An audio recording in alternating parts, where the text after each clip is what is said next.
Le 17 mars 1915, 4 caporaux originaires de la Manche sont fusillés pour l'exemple. Ils avaient refusé de monter au front. Ils entreront dans l'histoire sous le nom des caporaux de soins.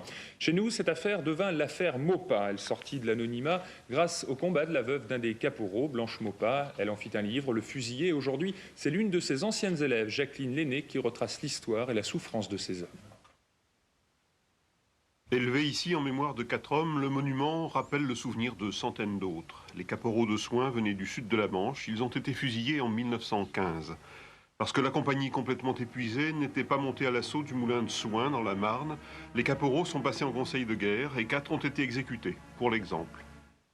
Blanche Maupas, la veuve de Théophile Maupas, ancien instituteur au chef, commence alors un combat de près de 20 ans pour la réhabilitation de son mari, avec l'aide de syndicats d'enseignants, de la Ligue des droits de l'homme et de comités pour la mémoire des caporaux. Après maints épisodes judiciaires et 2 rejets par la Cour de cassation, la requête est prise en compte par une cour spéciale de justice militaire en mars 1934. Entre-temps, Blanche Maupas a fait transférer la dépouille de son mari à Sartilly, puis elle a fait élever le monument commémoratif. Elle-même repose ici depuis 1962. Enseignante au début des années 70, dans la classe même de Blanche Maupas, Jacqueline Lenné s'est passionnée pour la lutte menée par cette femme, consciente que son action a aussi permis à l'histoire d'arriver jusqu'à nous. Toute cette recherche qui a été faite dans les familles des témoins, chez les témoins eux-mêmes du drame de c'est quelque chose qui s'est transmis de famille en famille. Et même si les faits se sont trouvés un peu déformés ou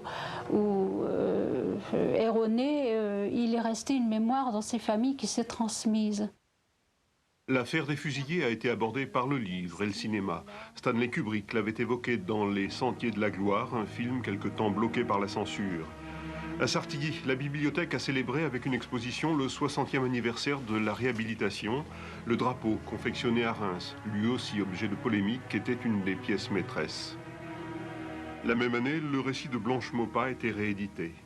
Sur le terrain, le nom du caporal donné à une rue de Sartilly, quelque temps après Bréal, c'est avec les mentions des mots les très discrets rappels du sort des victimes.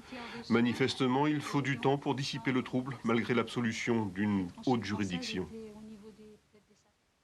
Il y a des témoignages qui ne sont pas, qui sont officiels, enfin officiels, historiques, disons, et des témoignages aussi de certaines familles qui se sont manifestées lors des recherches pour ce livre, mais qui tiennent encore à garder l'anonymat. C'est pour dire que c'est encore quelque chose comme une tare, comme une honte, qui est restée sur ces tâches de la guerre 14-18.